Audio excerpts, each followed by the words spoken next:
Hello and welcome to another episode of Oh So Curious. We are back this week, a little behind in the schedule, but we did go and see If, so we're going to talk about that. But there's a lot of news out there today. Deadpool and Wolverine is smashing the record for pre-sales for an R-rated movie, even ahead of the Batman. So we'll be discussing that. Then, of course, we do have our DC Daily segment where we'll be talking about all the latest updates from the world of DCU. I almost said DCEU, but obviously, we're not in that world anymore. Anthony Starr, is he going to be in the new DCU? There's some rumors out there. People are speculating. He recently followed James Gunn on social media. We'll discuss that. You'll see if what character he might be fit to play. Of course, the new season of The Boys is on the way, so he's going to be busy with that too. And then we are going to be talking about Ryan Reynolds again, reviewing his movie If, as I mentioned earlier. And then we'll look ahead to Furiosa. We'll look ahead to the Garfield movie. Chris Pratt, of course, made it big with the Super Mario Bros. Movie last year. He's back at it again, voicing another animated character. How good is that going to be? So we'll talk about that and so much more. And of course, to do all that and even more, I've got Angelina and John with me. But before I bring them in, let's start off the show.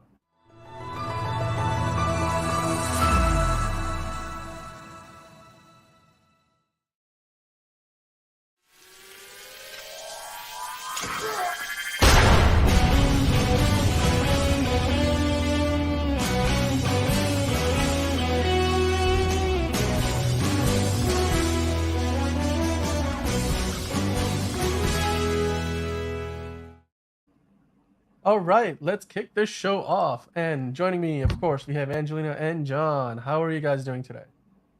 Good. I feel like June gloom came really early here in Los Angeles. I haven't seen the sunshine in days. Apparently, it was out for a couple hours yesterday, but it was not enough time. It just wasn't enough time. But yeah, how you guys doing? Pretty good. John, how are you doing? Almost forgot to turn off my mic. So yeah, I'm pretty good. Kind of, are getting some nice weather. Unfortunately, there's people working outside, so if you hear that, I am very sorry about that. But outside of that, I'm doing pretty good.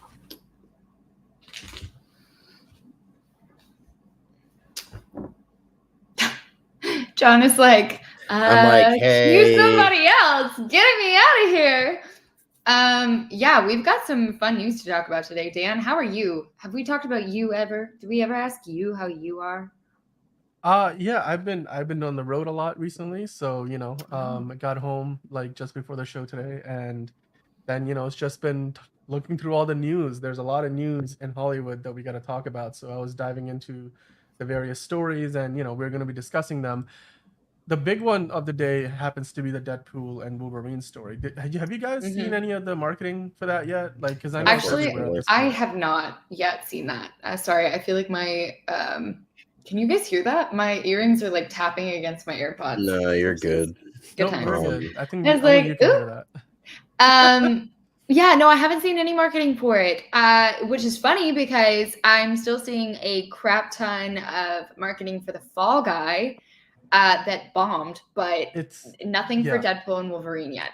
Did they just did I get lost somewhere along the way? There was a Deadpool 3. Is that it? That's Deadpool and Wolverine is Deadpool 3. So they just they pivoted the name to like tap into the marketing for the X-Men? Like what was the name change? Yeah, so it was Deadpool 1, Deadpool 2, and now it's Deadpool and Wolverine. Yeah. So what they did essentially was, even though Hugh Jackman ended his reign as Wolverine in a perfect swan song for Logan, Ryan Reynolds was like, I'm going to be an egotistical douche, and I want to use him for my own selfish means, so I'm going to bring him back.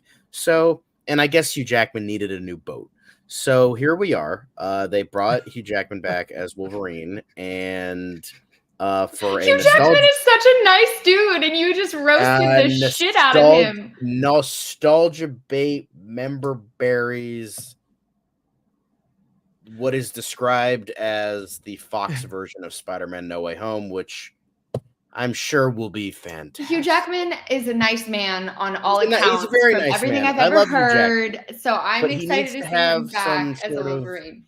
He needs some to have sort of ending because his character is not. Actually, he's not immortal, right? Wolverine is not immortal. No. Wolverine could be. It depends on the writer. That's what it always is. Whenever you ask a question about anything comic book in the related, original comics, was he immortal? I mean, he can die, but he can heal really well from like almost any injury. Yeah. So, but he ages, right? Like he's not forever like the same. Well, that's the other thing. Age in the comic books? If you go by the X-Men Origins Wolverine movie, he's been around forever and basically never aged because like his brother also is there with him, and they show him like fighting through all the different world wars and everything. I do vaguely remember that, right? I vaguely remember this. That was where Ryan Reynolds first played Deadpool, but you know it was we don't talk about that. We don't talk about that version of Deadpool. But the version of Deadpool that we are gonna get here is Deadpool Wolverine. Of course, it is technically Deadpool 3, but the director of this movie, you know, said why am I forgetting his name right now? He's sorry guys, I sent us on a tangent, but these are the people want to know. They need to know. This is important stuff here. Yeah, so this is the third movie. This is basically the movie that's going to be bringing Deadpool into the MCU. Sean Levy, the director of the movie, recently said that this is technically not Deadpool 3 because it's going to be its own thing. It's not really continuing what Deadpool 1 and 2 did, even though Deadpool 1 and 2 are sort of standalone movies in terms of the stories, although, of course, the character arcs connect.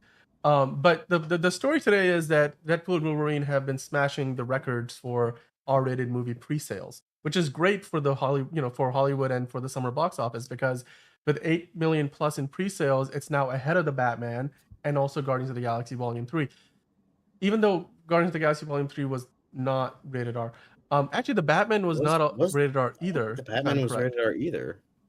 But it is for superhero movies in general. Just rated R movies. I mean, and also as far as like other comps for similar times of year, like superhero movies being released in the early spring. Last year we got Guardians of the Galaxy Volume 3. The year before that, I think, wasn't it? It's 2 years ago, right? The Batman came out. So both of those movies, kind of similar times of the year, similar genre. This is well ahead of that, and of course it's way ahead of anything else like it for rated R movies. Like John Wick Chapter 4, came in way behind it with $1.4 million in pre-sales. So I mean, of course, John Wick, even though those movies are amazing and they make lots of money, they produce them cheap, and so 1.4 million is pretty good for John Wick Chapter 4, which was the best, most highest grossing of that franchise up till now. The news here is, of course, that Deadpool and Wolverine are tracking strong to potentially be the first $1 billion movie at the box office this year. We're living in a post-pandemic world where movies don't quite make $1 billion as easily as they were before the pandemic. So my question to you, Angelina, would be, are you predicting, based on the pre-sale numbers and the fact that, of course, you've got the star power that you do? Sean Levy also is a hot director. He's been doing a lot of, big summer blockbuster movies in the recent years. Not that every movie hits, but he's he tends to do a good job more often than not. But now that you're bringing back Ryan Reynolds and teaming up with Hugh Jackman, plus there's a lot of, as John mentioned, this is going to be the Fox X-Men's version of No Way Home. So they're going to be bringing back a lot of those actors who played those, like Professor X and Magneto. There's rumors that we're going to get Phoenix and all those other characters back for cameos in this movie. Do you think this movie is going to hit $1 billion based on the pre-sales? I don't know. So worldwide, Deadpool pulled in like 734 million, and then the X-Men were always big hitters in the movies. So bringing Wolverine and Deadpool together, like I feel like it's gonna have the star power to hit it. I mean, if Deadpool 2, which I just don't think was nearly as good as Deadpool 1, brought in like essentially like 280 short of $1 billion worldwide, I feel like Deadpool and Wolverine could hit that. It could potentially be the star power we need to hit that. And when does it come out? I actually am not sure about the release date, because July. It's coming out in July. So if pre-sales are already that high a month and a half in advance, like when pre-sale tickets are just opening, then yeah, I do feel like it's going to be a crazy opening weekend. I think it could be. Yeah. I'm excited to see it. I loved Hugh Jackman's Wolverine. He was my favorite. So it's 2 months out. It's literally, I think they put the tickets on sale. I believe they went on sale was yesterday. So today is Wednesday. So they went on sale on Tuesday. And July 26th is when this movie comes out, which is pretty much 2 months from this upcoming weekend at the box office. So with that said, I mean, John, you clearly have a very strong opinion about Hugh Jackman. John only has strong opinions. There's no weak opinions from John. I mean, Hugh Jackman recently said that he committed to coming back for this appearance as Wolverine without even telling his agent, and he thought he would be like in a lot of trouble for that. So he's clearly like into this and really committed to the role. And you look at the trailers that they've put out so far, and like he's donning the yellow suit. He's doing a lot of things that his character did not do in all the X-Men movies under Fox's control.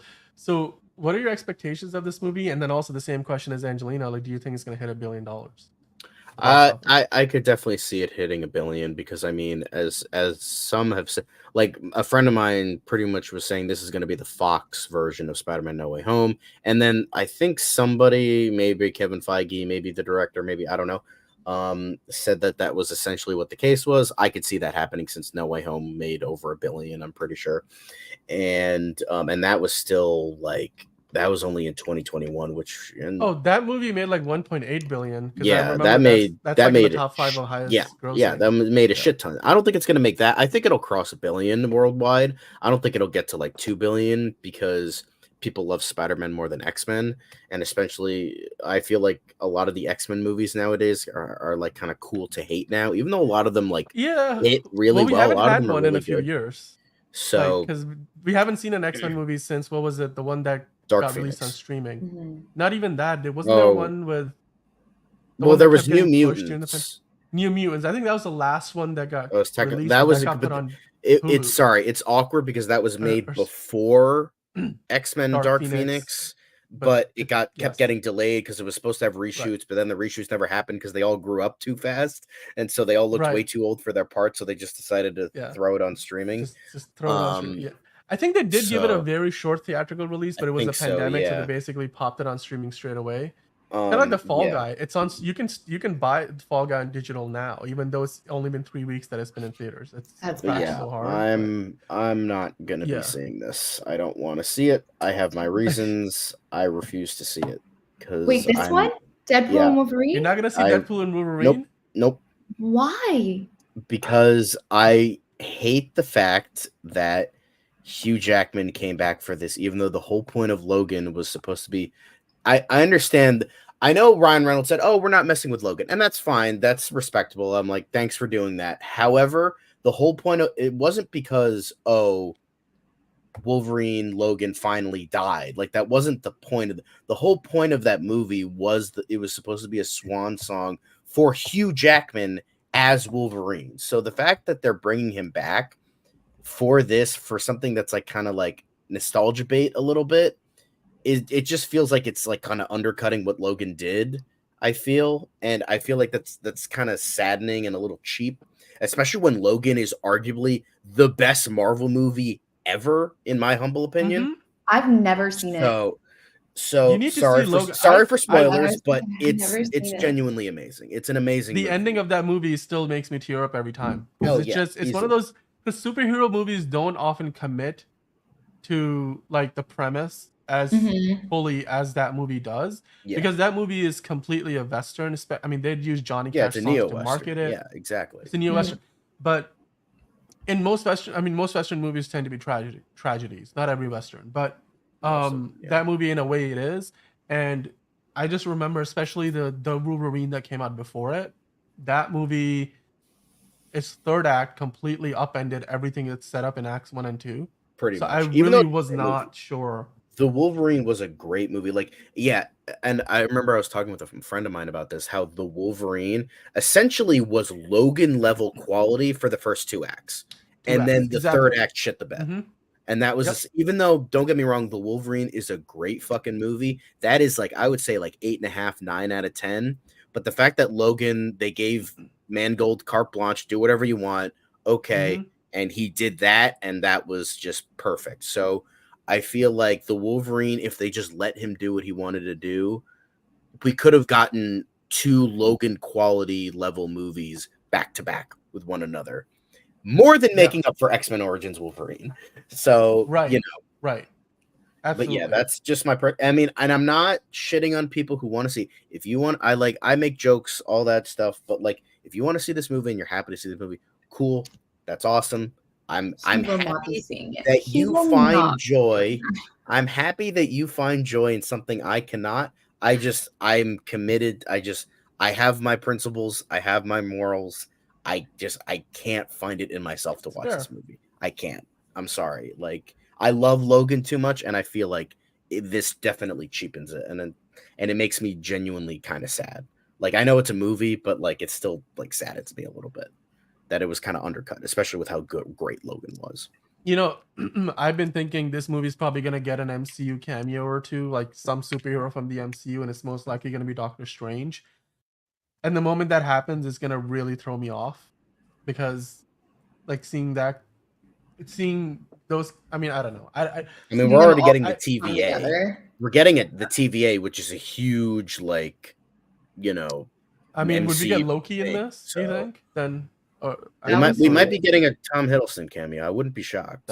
But Sean Levy and Ryan Reynolds and Paul Wernick and Rhett Reese, all 4 of them, very like tightly bound to what they want to do, and Kevin Feige and Bob Iger begrudgingly let them do whatever they want to do. So we might not. So maybe for the people that don't want to see that, there is hope that they'll just like, no, we're just doing our own story. We're sticking to only X-Men stuff, which I can see that happening. I can genuinely, because with how Ryan Reynolds is very, very protective over the Deadpool brand at this point, I can see that happening. Yeah. Well, I mean, ultimately, so far things have been going well for this. Their marketing is only just starting to pick up, because we are now 2 months out. So this is basically the time of the year where you start to really market the shit out. And the pre-sales have been good. 8 million plus, which is way higher than any other R-rated movie has ever done. Adam Aaron, the CEO of AMC, had a quote in this article, which I choose not to read, but basically he said that they sold more tickets for this movie on day one than any other movie they've rated R movie ever. So we'll see how this movie looks. I've enjoyed the trailers. If you were to ask me, I think this movie has a better chance than any other movie on this year's calendar to hit $1 billion. Because outside of this, I'm thinking Joker Folie à Deux, if it really hits, then it can be another $1 billion movie. But I really don't know if there's any other movie on the list. Despicable Me 4, Inside Out 2. Inside Out 2 might. Twisters, Wicked might hit the way Barbie. I don't know. But I mean, when was the last musical that made that kind of money? Like, maybe the Joker. I think Wicked might hit the way Barbie hits. I don't know. Could. Well, if it does, it's like one of the best musicals of all time. And then on top of that, you have the star power of Ariana Grande and the star power of the lead from Bridgerton. True. There's like a lot of star power in Wicked, and it's going to be the first movie adaptation of it. I do think it's going to do really well. I don't know if the thing is there's a lot of people but does it have the mass market appeal? Yes. Why? Because of the Ariana I feel like it's kind of screwed on both fronts a little bit. I think star power will. I don't think it'll hit $1 billion though. The only reason for that, my sister is heavy into the theater world, so I know a bunch of that world, and I know a lot of like hardcore like Broadway fans that are not happy with this. And but on top of that, a lot of people that, give her a lot of flack, but Ariana Grande started out on Broadway. That's how she started. I know, but and then not for Ariana Grande, just for the movie. They just don't think the movie looks good.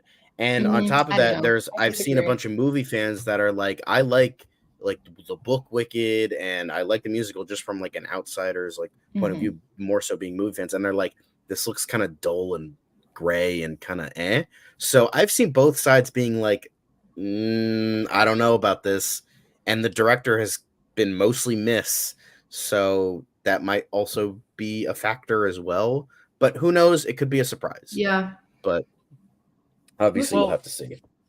I mean, look, we're going to be talking about Deadpool and Wolverine a lot in the coming weeks because it's going to be probably the biggest movie of the summer. Whether it hits $1 billion or not, we'll find out. But Angelina, you had something for us about Megalopolis. Yes. Because it's been at Con and it's been looking for distributors. Yes. What's the update there? So Con. It's pronounced Can, no?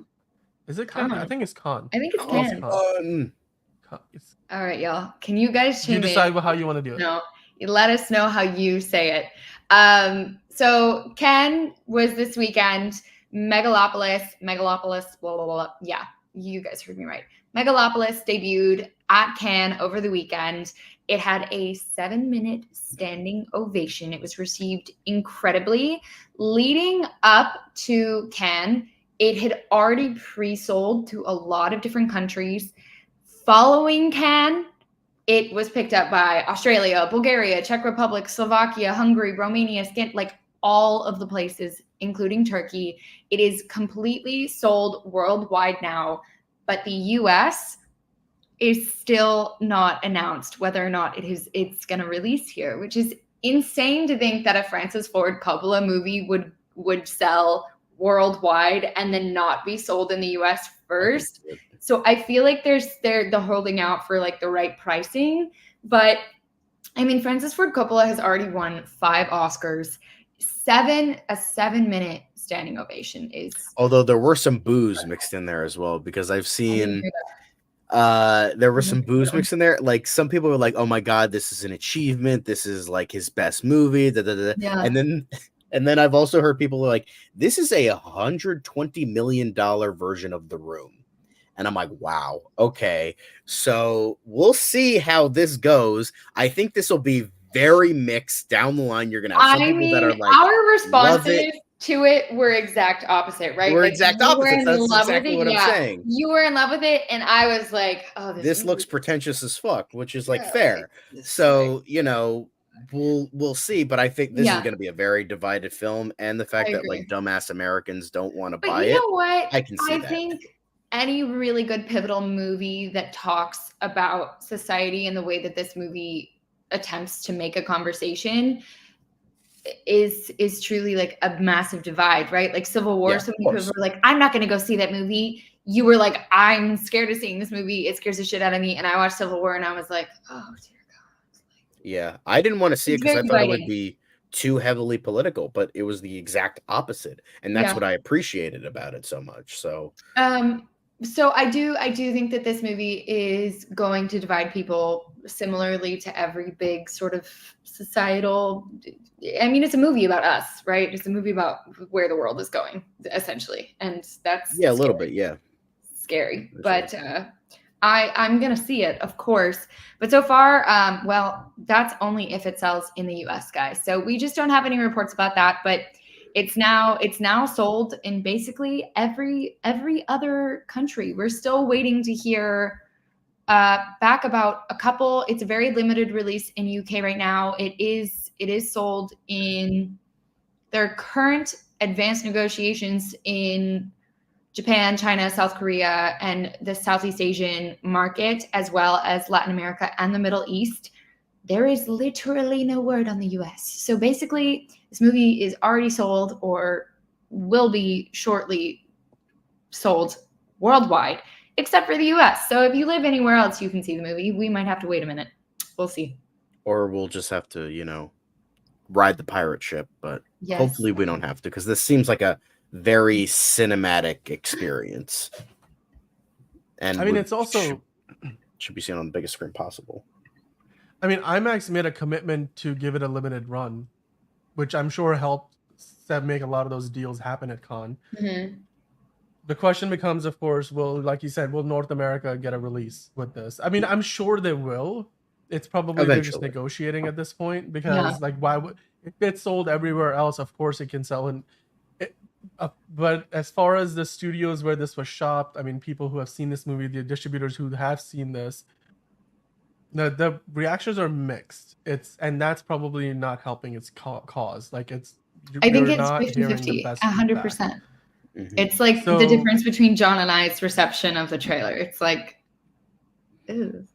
Yeah, John was like, this looks great. The best movie ever. Exactly, the exact meme. And I then was going Angelina was like, what the F is this? Literally. I was like, ew, brother, That is my new response to basically anything. You gotta have that on like you gotta have that on the list of clips because I'm adding that to my clips to my StreamYard collection. Of it's so good.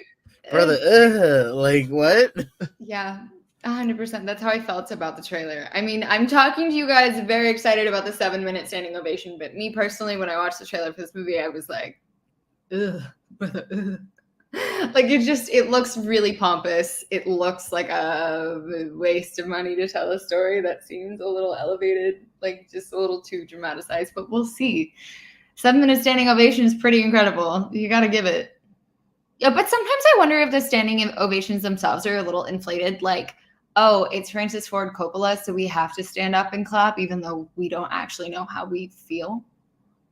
You know I mean, Top Gun Maverick got a standing ovation. Of course, I'm bringing that up as an example. But where are the glasses? Usually,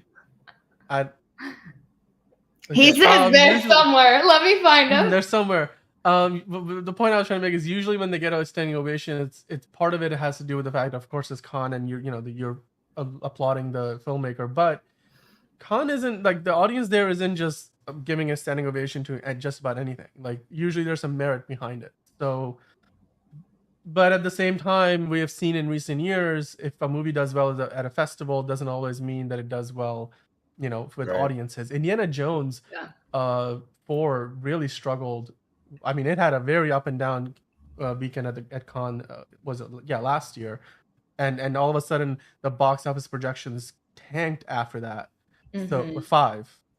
Yeah, Indiana I was like Jones 4. 5, I'm like, that was a while ago, but I'm like, never mind. 5. Indiana Jones 5. I was trying to remember like my Indiana Jones history, but yeah, then because its box office projections were pretty high. Then it had a very rough weekend at the con, and then tanked. So, and of course, we know when it actually came out, it really didn't do all that well. Speaking of, James Mangold, we were talking about Logan earlier. We're now talking about Indiana Jones 5. I mean, he's going to be doing Swamp Thing.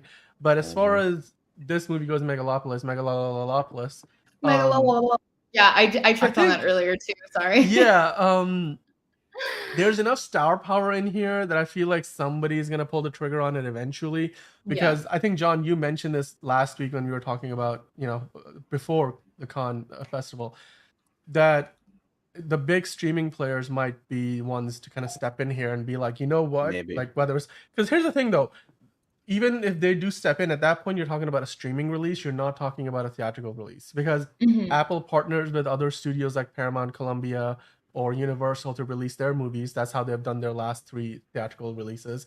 They don't have an infrastructure themselves. We know that Amazon now has MGMs releasing, all of their theatrical movies. So they have the infrastructure for that. So if Amazon acquires it, they could potentially use their MGM part of their studio now. Amazon, I think it's MGM Amazon Studios, that can get you a theatrical release. But then if Netflix gets it, it's definitely going to Netflix straight to streaming. So quick question. Do you think the odds are that's where we're headed with this? Or do you think this is actually going to get a theatrical release? It would be unfortunate for it to go straight to streaming because it's so big and like very like it feels like a cinematic experience like this. Like I would love to see it on IMAX, like proper like 70mm IMAX. I would travel like 3 hours to the theater. That's the only theater here. It's in it's in New York. Yeah. So like, fuck it, I'll do that. I don't care. Like I'll hop on a train. I don't give a shit. But like, if I'll settle for anything at this point, like just to see this movie. I'm so intrigued with this movie that I'm like, all right, fine. If Apple or Netflix or anybody like gets it, then I'm like, all right, sure. If it's a way to watch it, I'll watch it. But yeah, sorry. But yeah, I just want to see it. That's not like, some guy with a camcorder in a theater in Spain and just having to like read subtitles.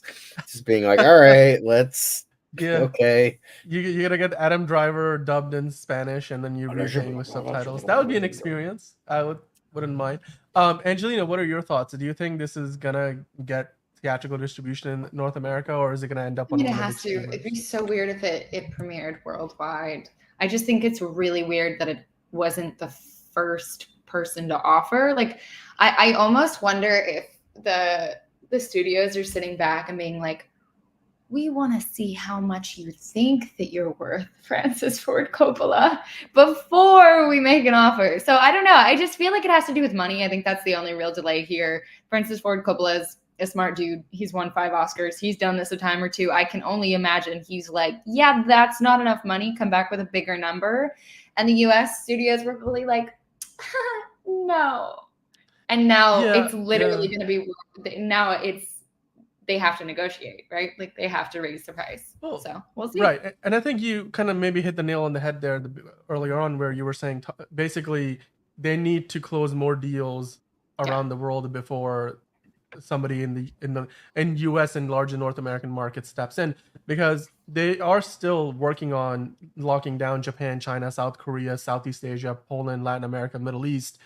China, the big one there, and of course Japan also is a big market, South Korea, basically Asia, all of Asia, but especially China, because China is the second biggest movie market in the world, if not the biggest, outside of North America. So when you look at it, once they really close down those deals, because setting it in Europe is one thing. I mean, a lot of movies can get distribution in Europe or in other parts, like, on Africa or parts of South America and Asia. But if they can close down China, if they can lock down those other deals like South Korea, like Japan, like the Middle East and Latin America, the Middle East will also be a little tricky because, of course, like, usually you have more stricter, rules around what you can show and not show. Then I think an American distributor might be like, okay, so we can now see there's enough security in this investment that we would be willing to invest, and we want to come in as a partner and distribute this movie across the country. We're also at a time where the theatrical market is pretty weak. We were talking about it just with the last story alone. Well, Deadpool and Wolverine hit $1 billion. 5-6 years ago, that would have been yes, next question. Today, we are like wondering whether that's actually going to happen or not. But with that said, I mean, look, ultimately, Megalopolis is a movie that it's one of the OGs. It's one of the maestros of Hollywood. He's out here putting his own $120 million behind this. So whether it gets distribution in the US or not, it's more likely just a matter of time. And then John will definitely go get, see it in the 70mm IMAX in New York City. And I'm sure, Angelina, you can find one around LA. And I'll see where I want to go see it. Depends on where I am that day. But until then, we do have another Marvel story. John, tell us about Vision. He's been resurrected again. Like, which I was excited about. I was excited about that. So, I don't know when exactly it was first announced, but there was a plan to have a Vision TV show on the Disney Plus show called Vision Quest, which was supposed to follow They announced White it like Vision. after the first few episodes of WandaVision. Vision Quest sounds like a video game that I used to play. It kind of does, right? Yeah. Okay. Just making sure. No, like when you I had agree. Computer Lab or something, and I was like, yeah. But so that was like quickly greenlit. It was gonna follow White Vision allegedly, and then we just kind of never heard another thing about it. Well, it seems like they're actually not just the character, but it seems like they're resurrecting Vision again. Whether it follows White Vision, I believe that would make the most sense. It seems like that they're gonna be doing that. And so that got greenlit, although it's not going to be called Vision Quest anymore. It's Untitled Vision Show. That's what it is now. And it's going to have Terry Matalas, I hope I'm pronouncing that correctly, who famously made Star Trek Picard actually decent. So, that's... I had a good time with the first couple of seasons. I mean, it wasn't the best Star Trek. No, I mean, it was up and down. It wasn't the best Star Trek I've ever seen. I definitely think season 3 was the best of the 3. But yeah, I've heard season 3 is excellent. Like, they finally got someone who actually worked on Star Trek, like, prior to, the messiness of this, Kurtzman-esque continuity. He worked on Voyager, and I think either Enterprise or Deep Space Nine. I don't remember specifically, but I know he worked on Voyager. So he's being brought in to showrun this. And now he is a Star Trek guy, so that might be good. And clearly, he is someone who respects the source material, as we see from Picard seasons 1 and 2 versus season 3. So it's entirely possible he might be that spark to like get some of these Disney Plus shows like kind of zhuzh him up a little bit, because a lot of them, it seems like a lot of them are failing. Sure, we get like once in a while we get like one that's like really good that a lot of people I feel like. the last really good one was WandaVision. Like I feel like there hasn't been WandaVision, Loki was another one. I know Moon Knight a lot of people liked, but then there's like Secret Invasion was terrible. A lot of people didn't like Miss Marvel. A lot of people I love Miss Marvel. I know. I'm just saying what I've seen the people. I'm not saying, just average. It did get a lot of good viewing figures, but I know it like the audience reaction was more mixed. So it's been kind of up and down. The second season of What If was apparently not that great. Again, I just also kind of know what is going to happen with Vision's storyline, right? Like the OG Vision is dead. Yes. Yep. Then he was resurrected without his memories in WandaVision. Mm-hmm. He storms off. He's going about and living his life. I was really excited for Vision to return, but like, is Vision still Vision? What is Vision without Wanda? What?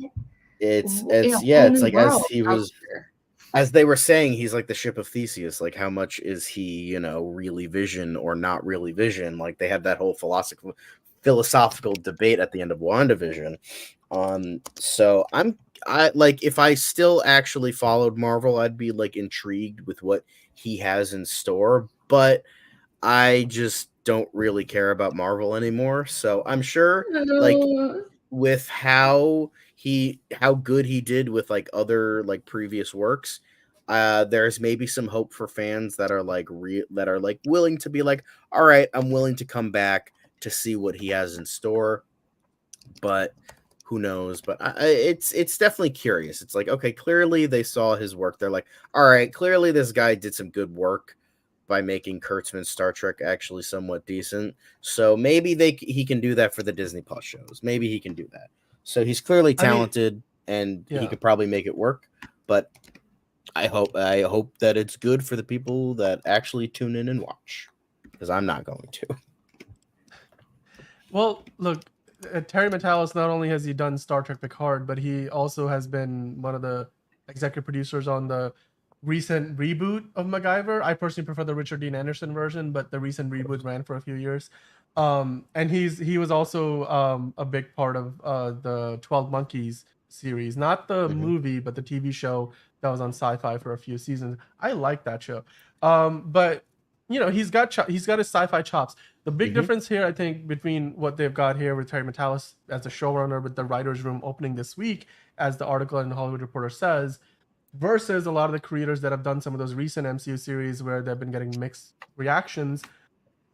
You've got somebody who knows the genre very well. This guy respects the source material, like you said, and you're not getting somebody like, for example, She-Hulk. The creators of the She-Hulk were like, we want to do a courtroom drama with comedy, but we don't really know how to do that. They literally said that. And like, that does not reflect well. Plus also like that show seemed to like, push a lot of political agendas onto you over story. I'm like, you can weave that into the story, but don't bring that in at the expense of the story. And I think She-Hulk kind of struggled a little bit in some areas, although it was a very buzzy series and it definitely ruffled a lot of feathers. And it was at a time when Disney Plus was still flying high. But now we're in a new second era of streaming here, where more people are picking and choosing what they want to watch. And I think Marvel, like what they did with retooling Daredevil Born Again, it looks like this show is also getting a very new look, because it's not Vision Quest. They're going in a whole new direction. And it, from the looks of it, the Agatha show, which has changed titles like 5 times, it's finally got a title, Agatha All Along. That show might also be one that's taking some pointers from these recent updates that Marvel has been doing across the board. By the way, meanwhile, we haven't even heard anything about Your Friendly Neighborhood Spider-Man outside of a name change and Eyes of Wakanda. We have heard nothing. Nothing outside of. I don't know if it's just like delays in scheduling. Possibly. I don't know if that's coming off of like. I also we have to be a little kinder. I think it's so easy to forget that not only did we have COVID, but then we had the strikes. And now all of these actors' schedules are going to be crazy, stupid, stacked, and nuts for the next 2-3 years until things balance out. So I also think with delays, like we knew it going into it, right? We knew it going into it in the moment. Like these strikes are going to cause a lot of scheduling issues for studios, for releases, for acting, for future movies. But I think it's really easy to forget that was only what, 6 months ago, if that. I don't even know how long ago that was. No, it's 6 or 7 months. Yeah, you're right. It's been so it's really only all that of long. the delays of that, and I feel like showrunners and everyone is they're like running to catch up with all of this stuff. But also, it's been really slow because then we also have a lot of issues with. I mean, aren't the crew still in talks for strikes? Like that's still something that's like in open negotiation. Right, so like I feel the like Teamsters and filming, like because I get all the breakdowns, right? And so you can kind of tell. Well, you can kind of tell when it's really slow because there will be no background that goes out. Like people forget about that, but that's like a really easy way that I can kind of like see what's going on and what's filming right now, is because I'll see all of the castings for background, for commercial background, for this movie, for this, for that.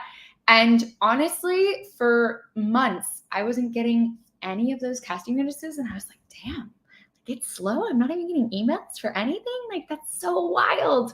And then it just, in the last week, I would say like there are tons of people like now going into production for stuff. So yeah, that definitely has an effect, you know, from the big productions all the way down to the small ones. And it does. Of course, the Marvel TV shows are some of the most expensive productions for TV out there, but they're definitely part of the same, you know, boat as all the other productions that have been affected by the strikes last year. And who knows, hopefully we won't have any more strikes this year, but IATSE still is negotiating.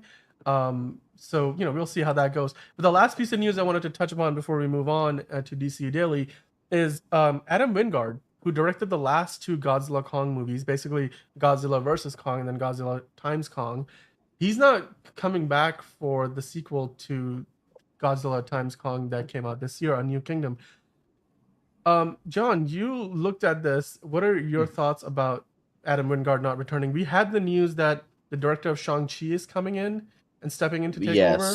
Possibly, yeah. I mean, how is this news? Is this sort of like, was Wingard all gonna write this movie and now he's not writing it, or like what's? So it seems like what's happening is Adam Wingard is not returning, but it's not bad. Like a lot of like this might like that the title suggests, like the headline suggests.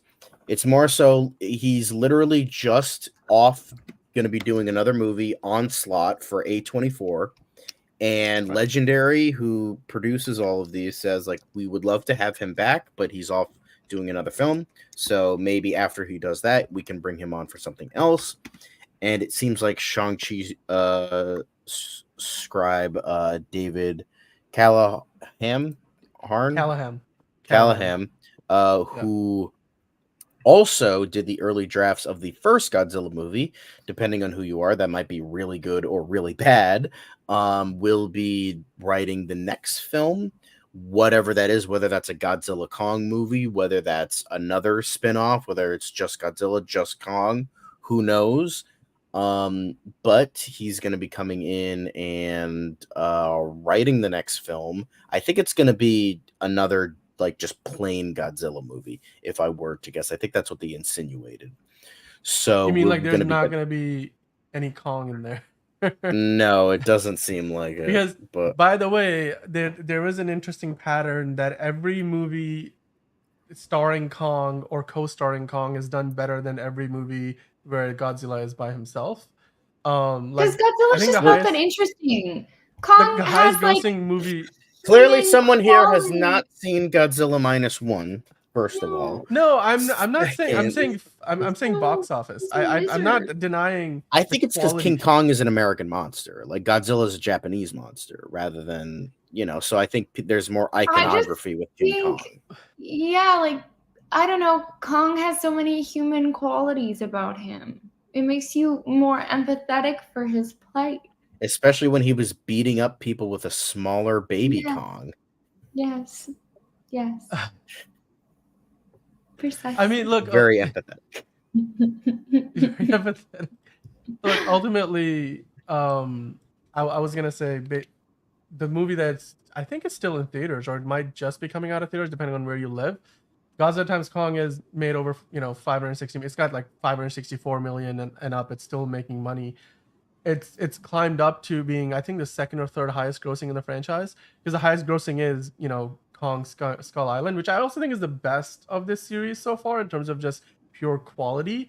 And when it comes down to it, I think Adam Wingard is taking on that Project Onslaught, which was very competitively sold to A24, because he wants to kind of take a break from these big monster movies where if you can just think about it, like, he's directing actors for maybe half of the movie because everything else is CGI. So the process of directing a movie like this is so different than directing a movie like an indie movie or something that's more character focused, like, human character focused, where you're not having to worry. It's kind of like going from directing a Transformers movie to directing, I don't know, like You've Got Mail, like a rom-com. Like, they're two very different kind of movies. And even though it's an action thriller, Onslaught is not a rom-com, it feels like it's a smaller scale movie where Adam Wingard gets to kind of be more of a pure director rather than working on this big studio tentpole, which can often feel like you're one gear in a big machine, and it could burn you out because he's been constantly working between the two movies. He's probably spent the better part of the last decade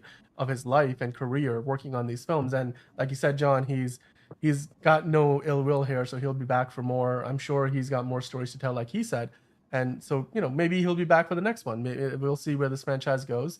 I personally don't go into these movies wanting anything more than just some fun, kaiju action. That's kind of what I expect. Baby Kong.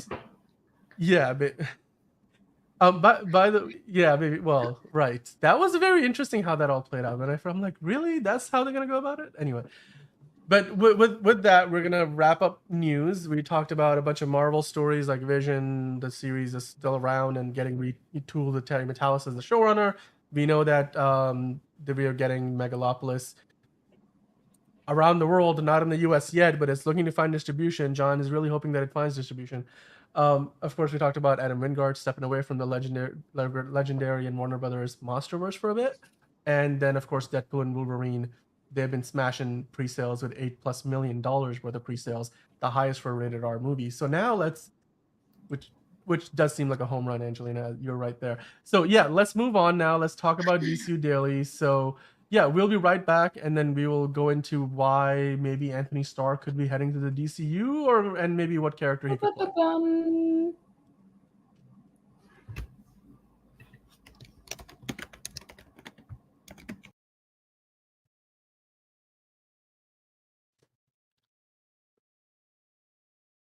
All right, welcome back to the show, and welcome to another episode of DCU Daily. Today we are talking about a bunch of different DCU updates. We recently had this rumor going around, so we're going to kind of address it here and talk about why Anthony Starr could be heading to the DCU. Is it something as simple as he just followed James Gunn on or Instagram and social media, or does it have, is there more meat on the bone there? Like, we're also going to dive into some updates from Peacemaker Season 2, as well as Creature Commandos, which we now have an official synopsis for. And there's a logo out there, which quite frankly does not look all that different from one of the comics, but we will get into that as well. To do all that and so much more, of course, as always, I've got John with me. How are you, John? And where do you want to start? Do you want to start with Anthony Starr in the DCU? Yeah, I think this is probably the biggest one because, as you mentioned, The Boys Season 4 is going to be coming out next month, June 13th. Get pumped for all you Boys fans. That is finally coming back. We have, everybody's, fan favorite psychopath of Homelander.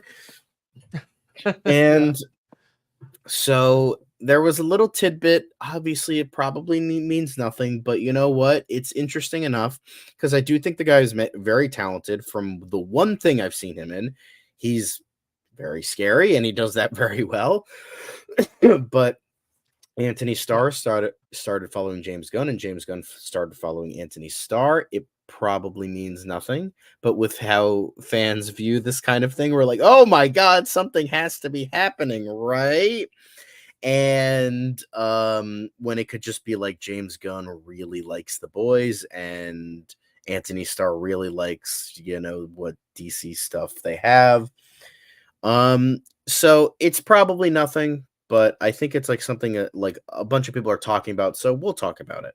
I think Anthony Starr could be a great addition to the DCU. He probably might not want to be typecast.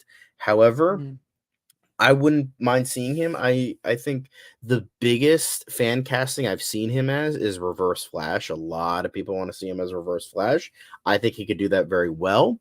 However, I've also seen, at least I think it was said in this article, that that maybe you know, he could, you know, he's got the face for it. He's kind of got the jokey nature a little bit. Like something that's very different is Booster Gold. Like I remember, you know, I saw like a tweet like, oh, he could be Booster Gold because he's blonde and has a good physique, and it would be something, it would show his acting range.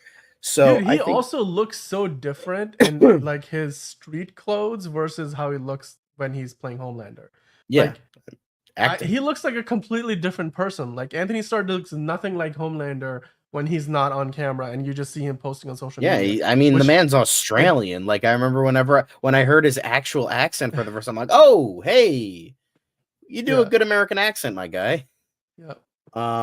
But this is like, you know, it's just fans talking, so it's like it's probably nothing. But I know personally, you know, I've done a fan cast. I think I fan casted him as Dr. Light. That could be fun. Where he kind of could either be the really goofy version or the more sadistic version after, I want to say it was Infinite Crisis, where they like changed everything. Oh, Dr. Light wasn't always this goofy villain. He was actually this horrible person. And so, you know, it was like, like, what are you doing there? But, and either way, I think he could do a lot of different roles, heroes and villains. I know everyone sees him as a villain now, but I think he could probably do heroes very well, just to kind of break that mold. But it's a superhero thing, so he might want to stick just the boys, and in terms of other projects, focus on non-superhero things so he doesn't get typecasted. So it's probably nothing, but I wouldn't mind seeing him. I mean, also he could play like you said, playing a morally complex character in another superhero property doesn't necessarily mean you're typecast, especially if you're not playing like your traditional superhero. I think with his acting chops and what he has shown he can do with Homelander, he could play one of the characters who's sort of like, if there were, I forget the name of the character that Robert Downey Jr. played in Oppenheimer, but that kind of a character, I think Anthony Starr could really pull off well, especially if you're talking DCU here, right? So I don't know what would be the equivalent. Lex Luthor's already taken up. Maxwell Lord is already supposedly taken up as well by Sean Gunn. So those would be two examples of characters where you've got somebody who, depending on when you talk to them, they could come across as somebody very charming and somebody who's got a lot of, you know, charisma and just comes across as, you know, a good person and who's on your side, but could be very conniving. Or, you know, you eventually get that twist where I remember still to this day watching Oppenheimer for the first time in IMAX, and I'm just like, the moment, I still remember vividly the moment, Robert, you see RDJ's character go from being like the guy who was always in Oppenheimer's corner to the guy who screwed him over. And it's like the whole audience just gasped, and then they're like got, you know, metaphorical pitchforks in hand and be like, this guy needs to get fucked like the rest of the movie. And if, you know, it happens towards the end of the movie, but it's like a big reveal. Part of that has to do with how a filmmaker executes that, and Christopher Nolan does that really well. But I'm like, that's the kind of character where you're playing the long game with them. I think Anthony Starr could pull that off. So I guess I'm going to ask you this question. Do you think there is a character in the vast, you know, array of DC characters out there from the world of DC Comics that maybe fits that mold, where we can kind of play a long game with this guy? I know Maxwell Lord could have been one of those, but like, let's put Maxwell Lord and Lex Luthor off to the side.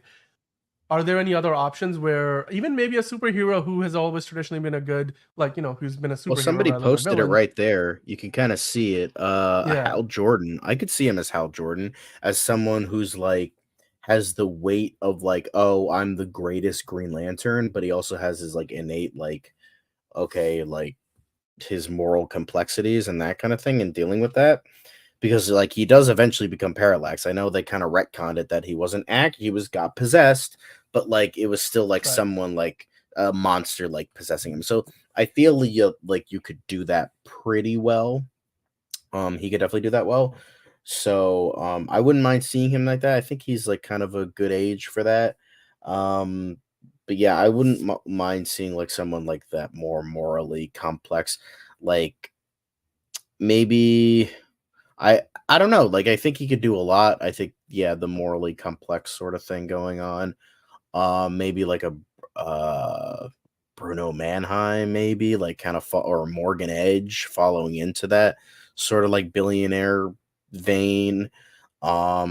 He could also play like someone who's maybe not like a Superman thing, but like maybe like more of a Batman thing. Like I could see him like as maybe like a sadistic serial killer type of thing, like Dollmaker. Yeah. I could also see him as like Hugo Strange, maybe, even though Giancarlo Esposito is still my number one guy for Hugo Strange. That's what I'd like to. I could see him as Mr. Freeze as well. I think he could do a lot in terms of villains. I think I would like to see him as a hero because I just think that's different for him. So I think I would want to see him, really break through that mold and play maybe a Green Lantern with Hal Jordan. I think that could be kind of cool. So that somebody suggested. I don't know who suggested it, but somebody did, and I think that's a good like sort of idea on who Anthony's. But I think he could do a lot. But who said Hal Jordan?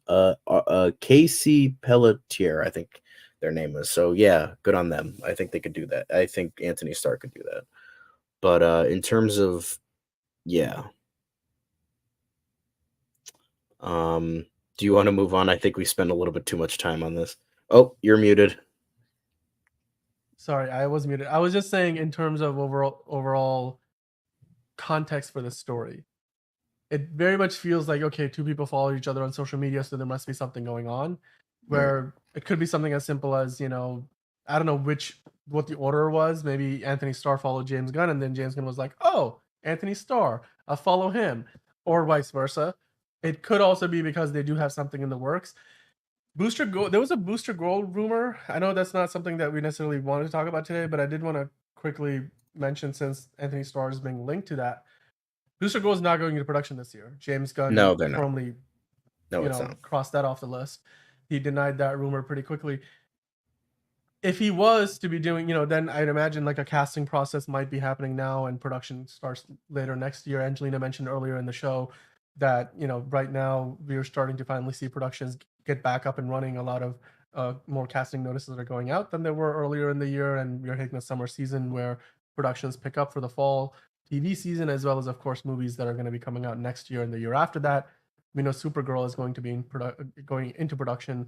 I believe it was early next year, right, for a summer 2026 release. So, or actually, we were speculating. We don't really know exactly when, but we thought that would be a good timeline.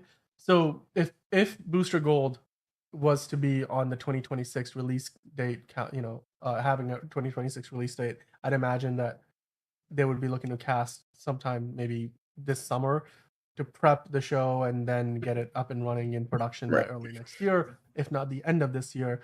And maybe that becomes like a spring release, because it seems like so far all the big DCU projects, especially movies, are being slated for the summer release, like June, July, those kind of months. But there's other stories out there to talk about in the world of DC. Of course, there's a lot of updates. So let's move on to the next one. We do have a new synopsis for Creature Commandos. Yes, I have a lot to say about that. Like, we've been waiting for this for a long time. This is the first version. This is the first DCU anything. So yeah, tell us. So we got a new logo. It's essentially the comic book logo, I believe. But the synopsis is essentially Amanda Waller as she forms a Black Ops team out of monstrous prisoners. Where have I fucking heard that before? So essentially, instead of getting something kind of unique and kind of different, we're essentially getting a horror comedy Suicide Squad.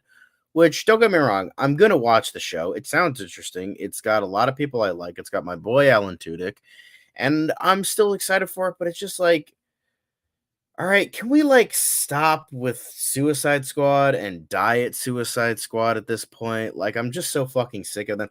Like, we're already getting an Amanda Waller show. Like, do we really need to fucking see her that much in this? It's like, I just want to see different teams in the DCU that don't all revolve around fucking Amanda Waller. Like, can we just please get that? Like, I'm sick of seeing her. I'm sick of seeing like, oh, we gotta like put her in like stop. Like, I feel like Amanda Waller is gonna become Harley Quinn for me, where it's just like, stop shoving her down our throats. Like, we're sick of this. We just want to see a bunch of cool, like monstrous, like killers and bad guys, maybe good guys, depending on the character, and just being, saving the world type shit. Like, that's what I want to see. That's all I want to see. But they have to fucking oh no, Amanda Waller set it up. It's like, oh, all right. Again, it's like, I get that the Suicide Squad was the thing that brought James Gunn into the world of DC. I get that, but we don't need to see it again. Don't get me wrong, the logo looks cool. I'm still excited to see it, but like, I'm just like, all right, another okay, like, I'll still watch it, but now it's just like, okay, a thing that I don't really like is part of it again, and it's just damn. I mean, all I'm right. surprised that this is where they're going with it. I mean, maybe that's just it's a synopsis. It's not really telling us like what the plot is going to be particularly. Maybe that's just a premise and they take it in a very different direction. Do you have any ideas as to where this might be going that will make it stand out? Because I'm sure James Gunn knows that they don't want to just do the same thing again. Like, any ideas on that? I think I don't think it'll be the same exact thing as Suicide Squad. I think they'll be doing something different. It's just the fact that they're bringing Amanda Waller into it is a little bit irksome, not gonna lie. And I think I would love to see like a good like horror show, like really bringing those horror ideas. I don't think they're gonna go totally into that direction. Like, what would be really cool if it was like a war/horror show, like all these guys were like horrifying experiments like in World War II, and then they had to like, and they're the only ones that could like stop like a Nazi threat type of thing, and then they get shipped out. That's what I wanted to see with Creature Commandos, like like a horror war thing. I just think that would be cool, but I wouldn't mind just seeing a horror thing, because I mean, they're doing horror stuff with like Swamp Thing, and they might be bringing like cosmic horror into like Green Lanterns and that kind of thing. So I would like to see a little bit more horror in there. I wouldn't mind seeing horror comedy as well, like kind of going, Evil Dead 2 route. However, more straight up horror I think could be fun, but they could also like do a lot of different things. Like, they could bring in a lot of like supernatural stuff. They could bring in like ghosts and like werewolves, vampires, like kind of like classic horror vibes as well, like Universal monsters, and like kind of doing that, but like also bring in some comedic elements that wouldn't, overtake it, I guess. So horror or horror comedy, I think, could really work. Maybe kind of following what I was saying the other day is like doing like a different genre per episode. Like, you could do like something sci-fi related, then like a war thing, and then like a thriller, and then like more comedy driven, like kind of like switch it up per episode, really make it episodic. And I think that could be fun. I think that could be really fun in terms of like, we don't know what they're planning, but I would like to see something along those lines rather than just, Suicide Squad again. That's the thing. I mean, you were disappointed at this when we first started talking about the story, and to me that's also, again, this would be the third time we'd be getting that. And I hope that Amanda Waller isn't super involved in this, because I was really hoping they were going to go in a direction where maybe if she's in the background, she's pulling the strings, fine, but I don't want it to focus on her character, especially not because I'm tired of the character. She's got her own show coming up. You don't want to overexpose a character. And I know there's certain exceptions to the rule. I think if you're as popular as Batman and you can continue to make movie despite having like 9 of them in the last 10 years, which is an exaggeration, but then it's fine. But like the Harley Quinn situation is one where, like you mentioned earlier, or you usually mention a lot, not all the Harley Quinn projects have made money. The Suicide Squad flopped during the pandemic. The Birds of Prey also didn't do all that well. The first Suicide Squad movie did well for the time, but is not looked back as something that was particularly great. Yeah. And then Harley Quinn, the show, is kind of going downhill. I've seen nothing but although it had a really strong couple of seasons, and I think people do love that show. And then I've seen nothing but flack for Harley Quinn's insertion into Batman Cape Crusader, especially without Joker's influence. So it's like, what's the point? Like, why are they including her? And then let's not even get started on Suicide Squad Kill the Justice League. That was just whoa. So it's just like, I feel like that's just a character that's just, I feel like box office or just audience poison at this point, because I think people are just kind of realizing that like, this isn't as good as people. But here's the thing. I mean, Batman and Robin sort of made Batman a box office poison as well, until Christopher Nolan comes in 7 years later, completely redoes the character. Of course, Ben Affleck's version of Batman was controversial. The DCEU, of course, that the stench of the DCEU also probably hurt his portrayal of Batman, and his personal issues as well, of course, did not help. But then comes in Matt Reeves, and he does a fantastic job of just reinventing the character of Batman in terms of how he looks, how he acts, a different take on it. What I will say about this story overall, the logo, I'm okay with that, it being basically like pulled right from one of the comic book covers, because it's an animated series and they're doing, it kind of stays in line with that. That's fine. It's also the first iteration of Creature Commandos and anything beyond comic books that we're going to see. So it's okay to kind of stick with the basics rather than reinventing it into something that we don't really need to spend too much time on. They probably looked at it and said, that works. Keep it. Good. What I am interested in, of course, is, how these characters, what kind of adventures they go on, how this ties into Amanda Waller.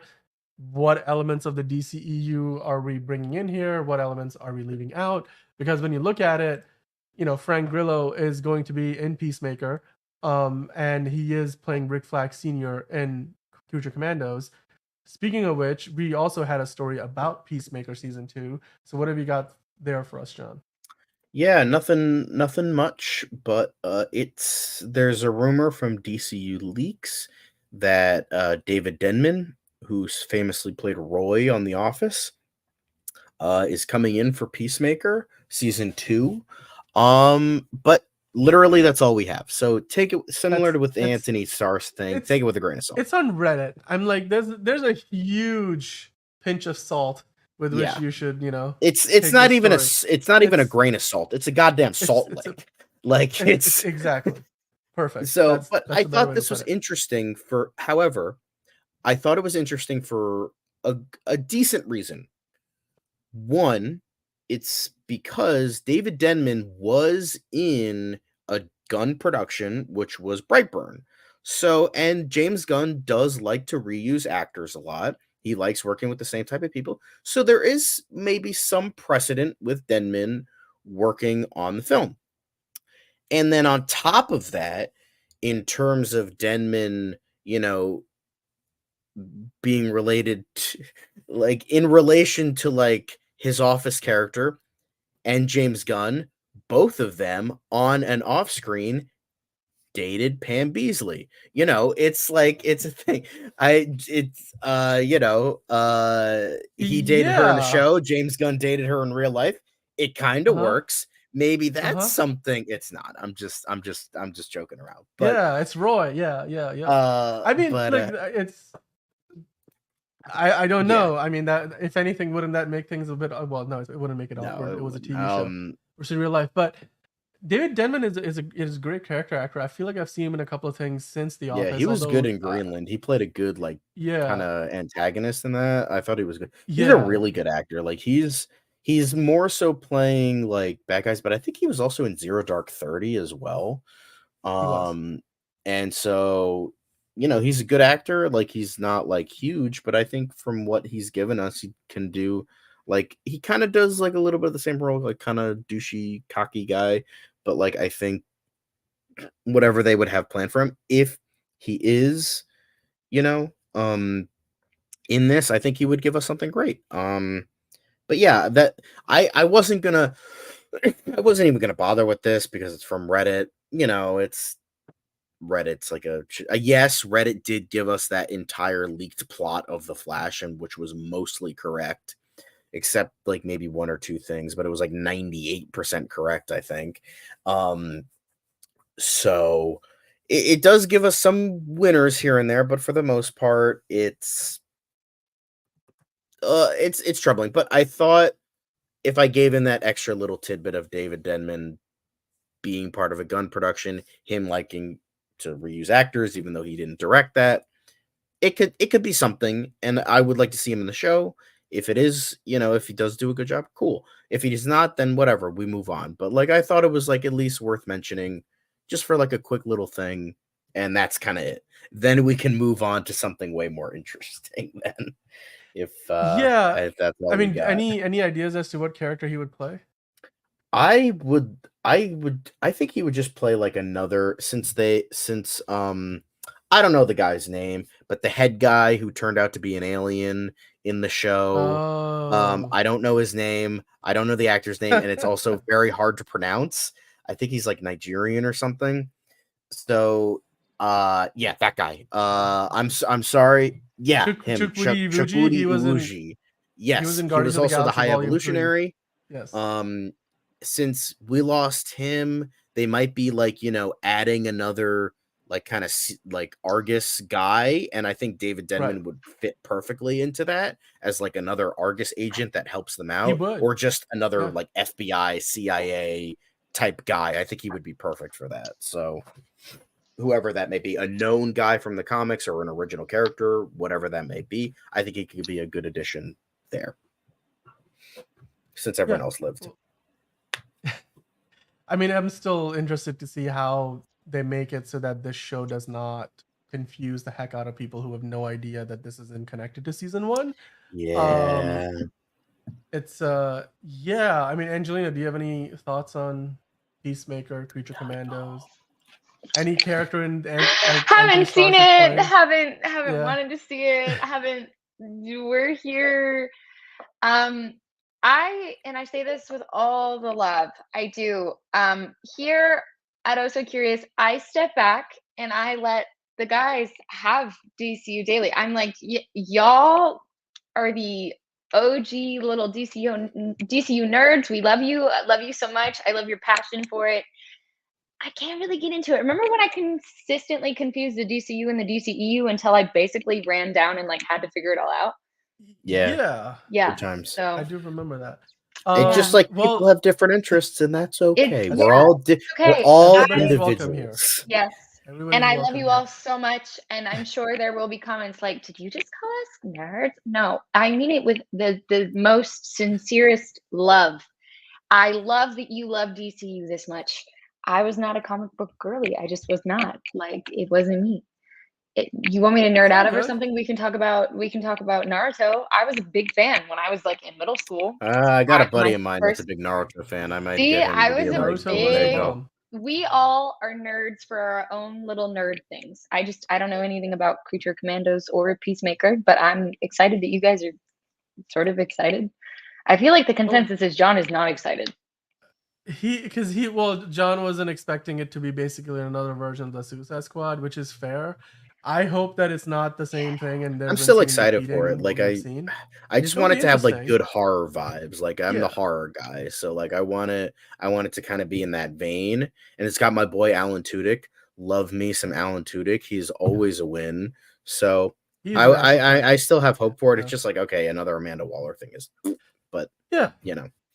But we'll see how it pans out. It's coming out later this year. Creature Commandos is the first TV show, movie, anything in the DCU. It is a TV show for the record. It's animated. We know that all the actors who are going to be in there have been cast so that they can eventually take on the live action version of those characters. We know Frank Grillo, who's going to play Rick Flag Sr. in Creature Commandos, is then going to step across into Peacemaker in his second season, which is also technically it's his first season because it's now part of the DCU and not the DCEU, but Frank Grillo will be there. And of course, we will get to find out whether Anthony Starr has anything to do with the DCU, if James Gunn, gives us any scoop on it. And if he does, we'll be back here talking about it like we are every day on DC Daily, Monday through Friday. Until the next DC Daily, guys, go out there and watch something DC related. Come back here and talk to us all about it. And next up, we are going to be talking about movie of the week. This week's movie of the week is If, Imaginary Friend, which, if you translate that into Spanish, is Amigos Imaginarios. So let's hop across and review Amigos Imaginarios. We'll take a look.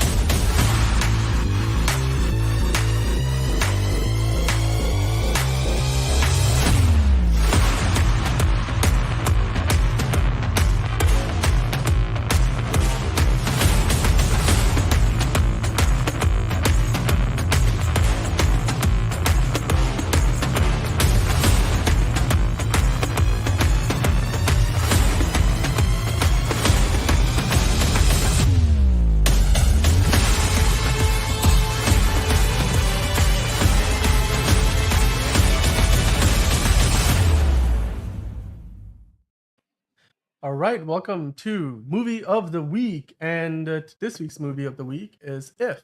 A very short title, much shorter than Kingdom of the Planet of the Apes, or never mind, there's been other longer title movies that I don't even want to remember the full title for because of how long the title was. This movie happens to be just one word, If. And it's just one of those movies where, Ryan Reynolds had some time between pitching his 20 different Deadpool ideas to Kevin Feige and then working with Sean Levy on Deadpool and Wolverine. He said, hey, John Krasinski, you're working on this movie. I will go and, film a few scenes for it. And then he brought all of his famous friends with him. And it seems like that's the movie that we have got here. Angelina, you went to see it. So we'll start with you before we get to John, because I know John's thoughts will be very, very short. So what were your thoughts on the movie? Did you enjoy it? Was this actually worth it? Because it seemed pretty generic, nothing like we haven't seen before. Yeah. And I literally got a PR package from Boxwater. I've worked with Boxwater for years, and they did a really cute collab with If, the movie. And so I got this like really cute Boxwater PR package with If, and like, it was adorable. I was so excited. I even had little If stickers. And then I saw the movie and I was kind of like, well, this is kind of sad. Like, starting out, it's kind of sad, which I guess makes sense. Like, they want the storyline to have like real emotional value and stuff like that. But then I kept waiting for it to get like really deep, and it didn't. Like, the way it started, you think it's going to be really deep. And then it's kind of not. Like, it just kind of scratches the surface on human emotion and feelings, and then it doesn't. I did cry a little bit. I teared up a little bit at the end, but only like a little bit. Like, the tears showed up and then they were gone.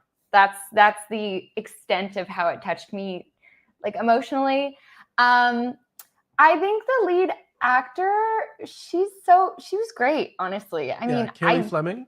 She was phenomenal. Like, she's very cute, she did a great job, especially because I do think she's actually like only 11 or 12, right? I mean, maybe she's like closer to 13, or I'm not sure. But I think overall she did a really good job. There were tons of great moments. As far as like this being directed by John Krasinski, it's definitely not one of his better movies. Maybe he only does well when Emily Blunt is around. I don't know. I no clue. That was kind of harsh, but I just wasn't Emily Blunt in this? Wasn't she a voice? Well, I think actually, was. I don't know. She was in the movie. She's one of many, A-listers who voiced characters. Yeah, there were a lot of people in this movie. One of the many imaginary friends. Oh, Emily Blunt is in this. So funny. Yeah, no, I totally didn't even realize that it was her. And they even ripped off a character from The Amazing World of Gumball. That's like a character that's been on the show, that banana. Like, that is straight up a character that was on that show. Damn, not even original. Okay. Yeah, I just didn't love it. And Ryan Reynolds, he just always plays the same exact fucking character, you guys. And it's getting really annoying. Like, I just feel like any movie with Ryan Reynolds in it, has to be like some stupid comedy. Like in Deadpool, it makes sense, right? In the movie he did with Sandra Bullock, loved that movie. It's one of my mom's favorite movies. Hilarious. He's great, but he plays the same character so often that I'm over it. And he actually made me like the movie less. He's gotten to a point in his career where, I mean, I think most people in Hollywood probably be envious of him because he gets to play himself in movies and just make money doing it. Like, he's not really, and he's okay with it. I mean, he's not somebody who's like, I need to go get myself an Oscar. Like, he's just like, I'm just gonna come in, do me, and then, you know, step out, get my paycheck, and get the fuck out. Exactly. Like, I remember his cameo in Hobbs and Shaw, and then of course Kevin Hart has a cameo too. And I'm like, they're the most useless cameos, but it was just for shits and giggles, and I didn't mind. I feel like my Ryan Reynolds quota hasn't quite filled up yet, but I can easily imagine that if you're watching a lot of feature films with him in it, the shtick gets old after a while, especially because, like you said, if he's playing Deadpool, it fits the character. But does it fit every movie? Yeah, like I watched that holiday movie on Apple TV Plus with him and Will Ferrell, and no offense, that movie was not very good. Like, the songs didn't quite hit me all that well. And after a while, I was just like, I'm just watching these two guys play themselves. Like, you know, I much prefer Will Ferrell in a lot of his other projects. But yeah, and Ryan Reynolds I was like, I'm watching Ryan Reynolds. Like, I'm not watching him play a character. Like, and that seems to be what's going on. And it's so sad too, because like we know he can like act. Like, Buried is like a really good, like, was like a great indie movie that like nobody remembers, but it was like a sleeper hit type of thing, where it like became a cult hit, and it was like showed like how good Ryan Reynolds could actually be. And I feel like Deadpool kind of ruined him a little bit, because now he just plays Deadpool in every single one of his movies. And it's just kind of sad, because it's like, we know you can do more than this, do better than this. But like I heard he was pretty good in Woman in Gold. That was another one where that was more like serious. And so it's like, I want to see more of that. Like, but now it's like, okay, we get Deadpool as, you know, an imaginary friend. We get Deadpool as, you know, an NPC. We get Deadpool as a soldier from the future who has to save his younger self. It's like, we're kind of getting like just Deadpool with a coat of paint. And it's just like, like, okay. He's a one-trick pony at this point, and it's a shame because we know he's better than that. You could do more. Yeah. So that's become really frustrating for me, and I think that was a big drawback for this movie, honestly. Like, and the storyline, and I think honestly the critic reviews are really in line for this movie. It has 87% audience score, but it's got a 48% on the tomato meter. Like, critics are like, it's cute, but it's so surface level, and the story is generic, and there's a lot of like, there's really no plot here. Like, I feel like we could have delved further into, I mean, like, spoiler alert, her mom dies when she's really young, and her dad is sick in the hospital when this movie starts. Hence why she can now not only need but see, I don't know why I'm holding a highlighter, guys, sorry. Why she can now see these imaginary friends, the ifs. And essentially her goal is to help place these ifs originally back with like with new kids. And then they were realizing that every if really is meant to be with the person that originally imagined them up, because that's like their true sort of match, which is cute. But I feel like they should have played more into that storyline. Like, they're meant to be with their original kids. Like, I feel like they could have delved further into that storyline. I feel like they could have delved further into her dad is really ill, the storyline.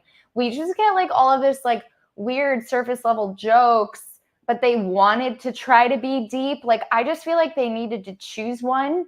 Instead, they start the movie out and they're like, oh, they show all of this heartwarming stuff about how she really is like such an exuberant kid, and like she really like she has fabulous parents, and then the mom dies and you're like, oh shit, this is gonna break your heart.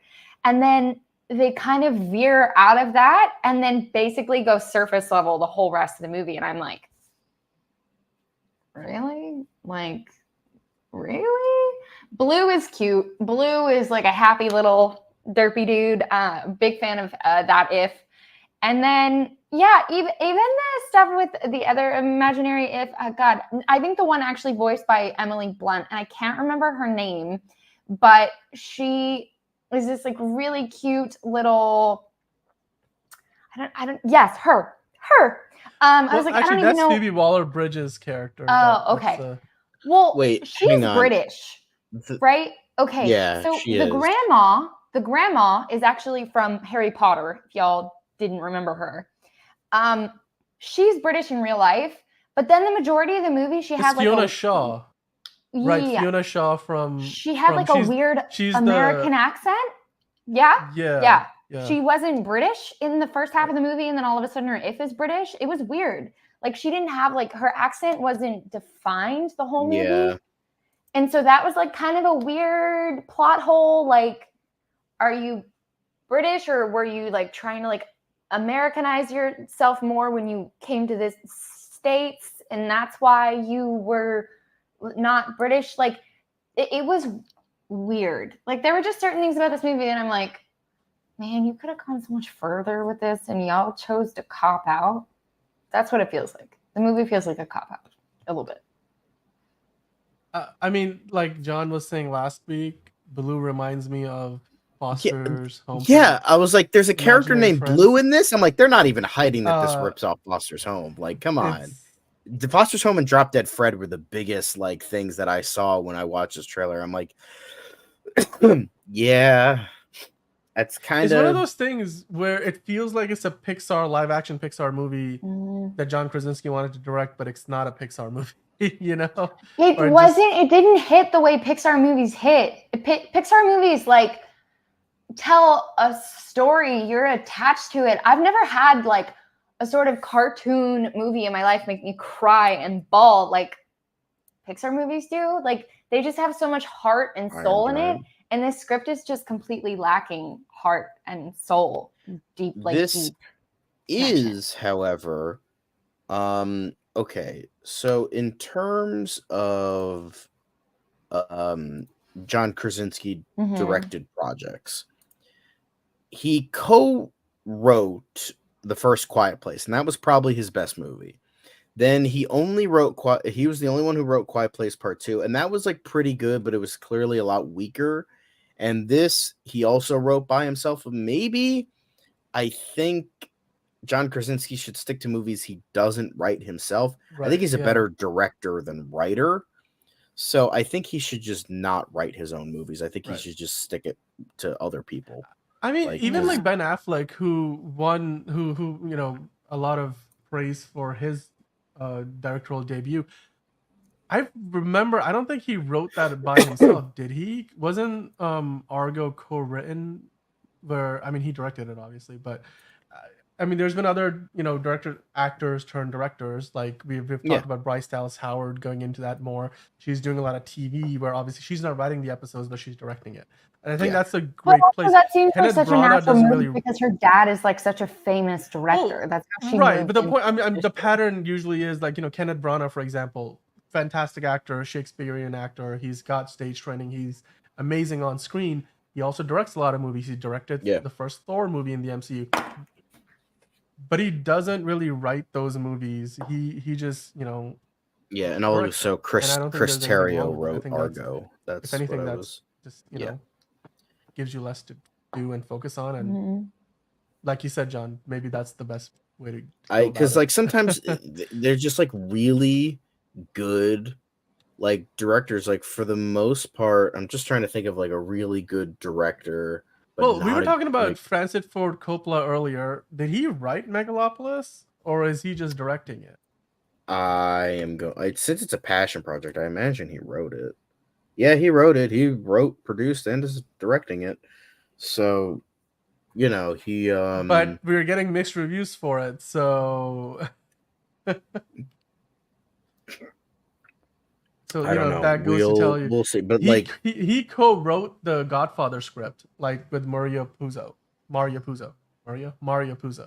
So I just feel like when you talk about a sort of one-man wonder movie, as far as like writing, directing, producing, I think movies really are meant to take a village, and I think sometimes voice gets really lost because I think it's really hard for any one person to perceive the way it's going to be received with only one track, like with only a sort of a one-track mind. Like the whole part of art is like it's usually a conversation piece, and movies typically sort of had people in all of these things. And I love that. I mean, so many people are multi-hyphenate, right? Like we work in this industry. We usually have so many hobbies, so many passions. We definitely spend time doing a million other things because you never really know what's going to pan and stick out. And not to say that I think Krasinski is a great actor. I think he's an incredible director. I loved A Quiet Place that he did with his wife. Like, I thought it was a great set of movies. I think they're going to make a third, but I'm not sure. Well, there was another Quiet Place planned. Yeah. The prequel is coming out this year. That looks really good.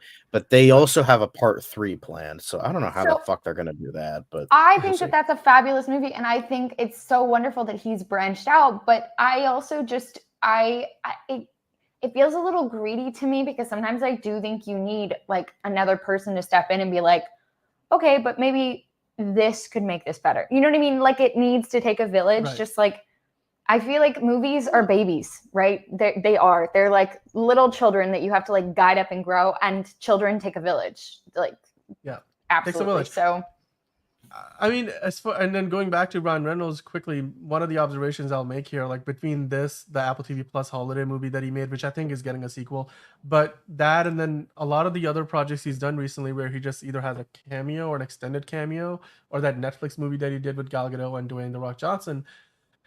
Those are all movies where Ryan Reynolds just gets to, like you said, do his shtick and then move on. He's really involved on the business side of things. He's got his own, tequila company, I think. And then he's, of course, a co-owner of Wrexham, football, AFC, in the English football pyramid. And he's got a number of other things going on where I think he used to own Mint Mobile that he recently sold off. So he really has a lot, his, hands in a lot of different pies. And so as an actor, I feel like outside of Deadpool, he's not necessarily looking to, expand his horizons. He's not really looking to, win awards. He's just looking to fill up his calendar, maybe just, do a good movie, which is a bit of singing and dancing, you get some comedy. There's definitely a pattern where he does the same kind of movies. And as far as John Krasinski goes, like you said, John, like, he like kind of like Jordan Peele, which not a fair comparison, but nonetheless, like I think that they've both made movies where they've had hits and misses. This I movie, think on all the other hand, 3 with Jordan Peele movies have hit, but that's just my opinion. Well, I'm saying like commercially, like hits and misses in terms of success. Like you look at Amigos Imaginarios. I don't know why they go by the Spanish title on this box office chart where everything else is in English, but it opened up at the top of the box office chart this weekend with 33 million, almost 34 million, and it was enough to beat Kingdom of the Planet of the Apes at 25.5 million, which is in its second weekend. I mean, that's actually a pretty good number. It's only a 56% drop from its opening weekend. So, we reviewed that last week. Shameless plug, go watch that review back on the channel from last week's episode. The Strangers Chapter 1 also came out this weekend, and that really, came in and much lower with under 12 million. That's like chapter 1 of, I think, 3 chapters that they're putting out all in the same year, which is an interesting experiment, like a whole trilogy of movies all in the same year, even faster than the Matrix movies came out. But, and The Fall Guy is still falling flat on its face at number 4. What are your thoughts about Amigos Imaginarios opening up to like 34 million? Do you think that it's going to have legs? Because we were talking about the Rotten Tomato score earlier. No. The audience score is 87%, which tends to bode well. That's a pretty good number. The critic score isn't very high. But then when you look at like the movies coming out next week, we're going to get to them in a minute with Furiosa, as well as the Garfield movie. Yeah, no, especially because Garfield is coming out. I mean, I would say at least the kids would be like, that's a good option for the family to go take the kids and like go watch If. No, Garfield is coming out. Take the kids, go watch Garfield. Like it's Garfield. Although, okay, we'll get into the preview, but there's a critic review that was a little damning for Garfield. And I was like, yeah, but it's a critic review, so, I don't know. It seemed kind of on par. I can see how that works. But yeah, I don't think that this is going to have legs. I wish it would have delved deeper. I just feel like it's kind of shallow for the message that they were trying to tell. They failed. It was like a Pixar wannabe film. Yeah, well, I mean, and if you are a big fan of Pixar films, then there is Inside Out 2 coming out later this year. So, there will be an opportunity to go out and enjoy some Pixar back in theaters. They've been getting released on Disney Plus for a while. But, with that said, if it's out there, it's in the movie, it's going to be in theaters for several weeks longer. The Fall Guy fell so flat on its face. They've already put it out on digital, even though it's only in its, fourth week of release, I think. Paramount Pictures needs hits these days. They're trying to sell themselves. So hopefully, if you guys enjoyed Angelina's review, we talked a lot more negative than we did positive. But at the end of the day, it still seems like it's a fun movie. If you have a family and want to go spend a few hours in the theaters, go check it out. Come back and tell us about it. If you already did watch it, drop your comments down below. If you're in the live chat, we'd love to hear from you there as well. If you send over any questions, we usually try to address them on the show. And of course, as always, do hit the like button. We appreciate that. And subscribe. If you're here, we do this show once a week where we get into all the news of the week from Hollywood. Then we talk about the movie of the week. We do DCU Daily. We look ahead to the next week at the movies. So we are more than happy to have you join us and, come in part of this community. But, we have been doing for the past hour, for the love of movies, we'll continue on, and let's now start previewing next week's movies, which is going to be a packed weekend because we've got Furiosa, a Mad Max saga. That's a movie that George Miller has been working on for several years, and we got casting news for it a couple of years ago. At this point, it feels like it's been forever. Like this movie was gestating over the course of the pandemic or something, because the last Mad Max movie came out so long ago, and we knew that the spin-off was coming for quite a while. But now it's finally almost here. The trailers have been great. Angelina and John, I want to get your opinion on this. John, I'll start out with you first. Furiosa, George Miller, back at it again. What are your thoughts? Have you watched the trailers? Are you excited about it? Would you go watch this movie? I'm excited for it. I have some reservations because it looks a little bit more fake than Fury Road did. Like Fury Road was definitely heavy on practicals, or at least you couldn't tell. This looks very like CGI heightened, and which isn't bad, but like it's just a little iffy. And then I don't like Chris Hemsworth. I think he kind of suffers a similar thing to Ryan Reynolds, where he's just kind of playing the same annoying character in each one of his movies. In my opinion, the worst Chris, but that's beside the point. I just feel like he'll either be really, really good here and he'll just be a good shock, or really, really bad. And from the trailers, he doesn't look good to me. But I'm willing to keep an open mind, because I remember seeing a review for this where he was like, "Oh my God, Chris Hemsworth steals the movie." So I'm like, okay, maybe he'll give us something good. But I'm, for the most part, excited for this. I do like the Mad Max franchise. I think pretty much every movie after the first one was like great or good.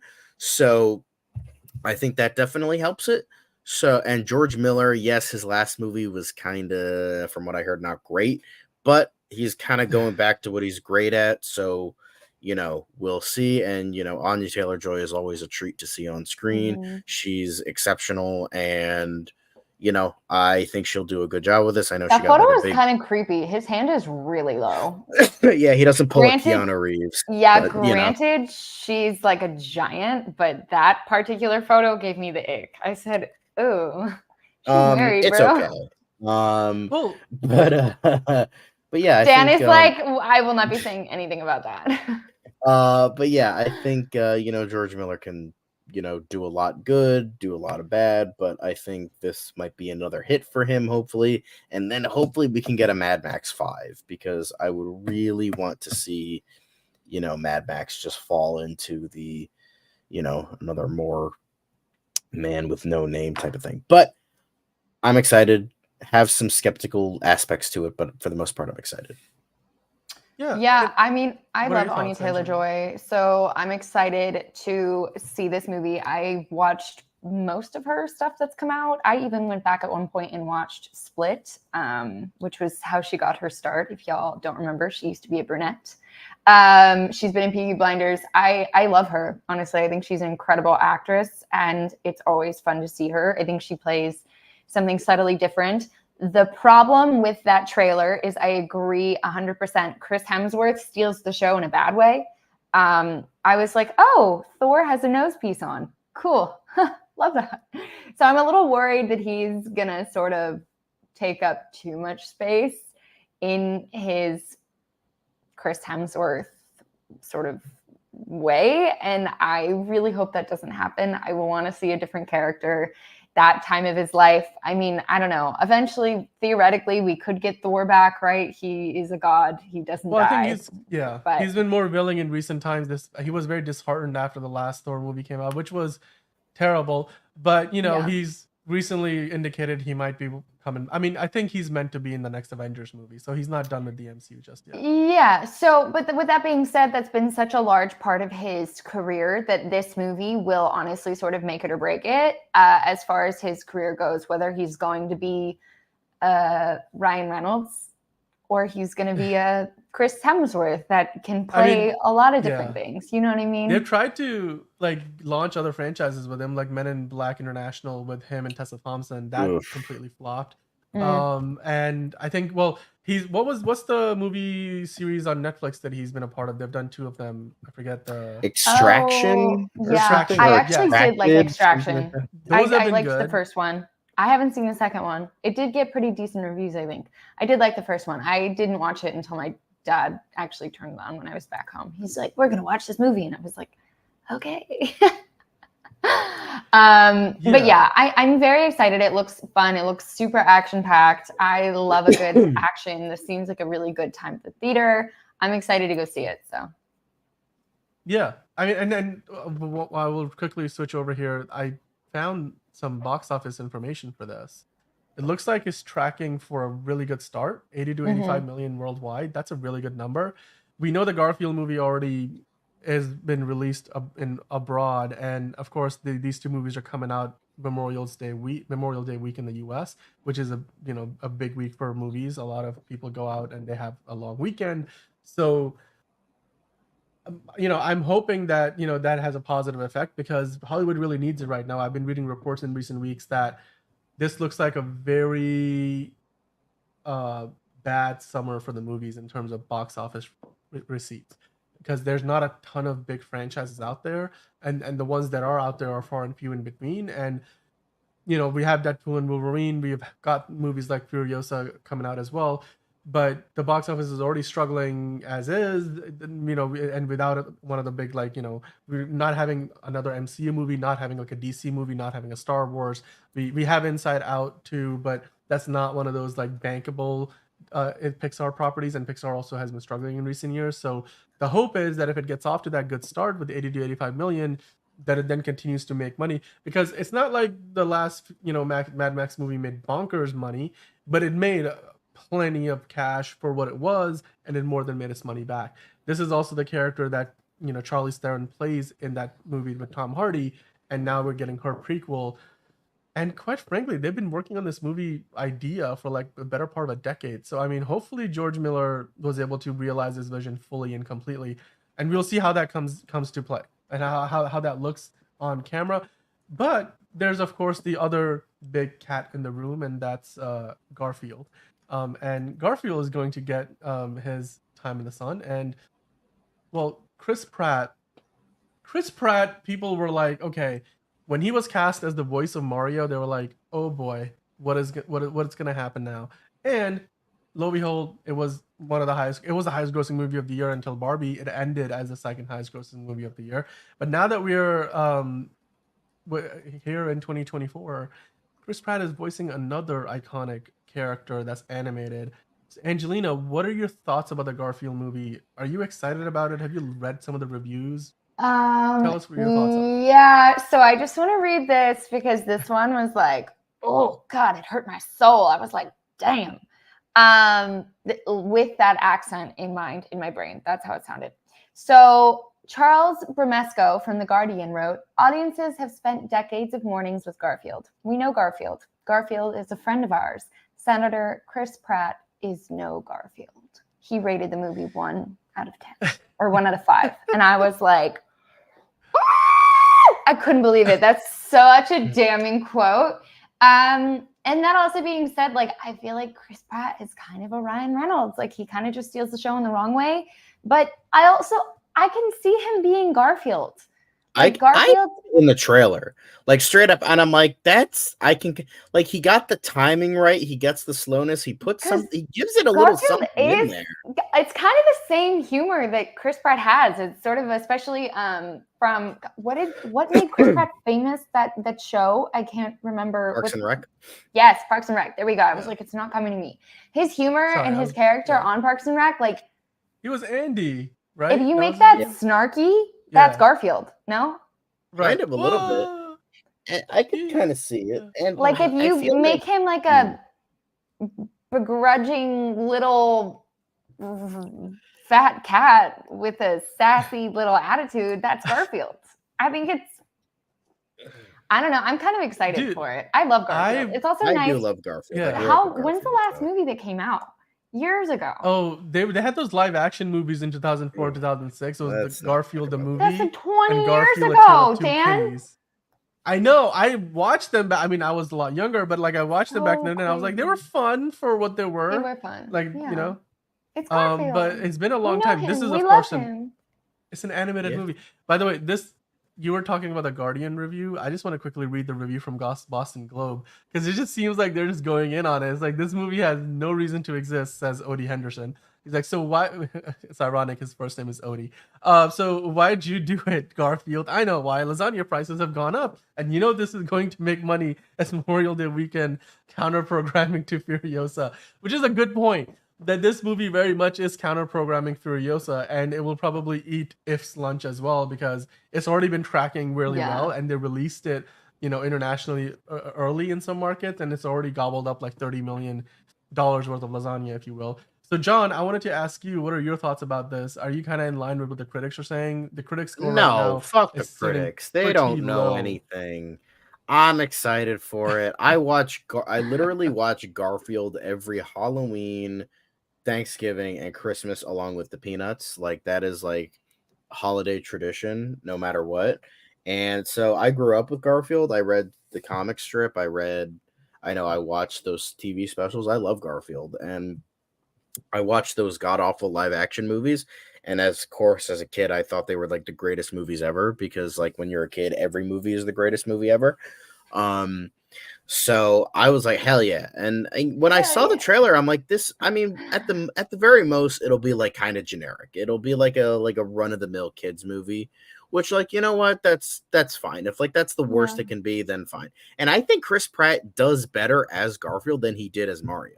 And I'm not one of these hate boner for Chris Pratt. I actually kind of forgot he was in Mario, so that gives me more faith in him. He was the voice of Mario. I kind of forgot that.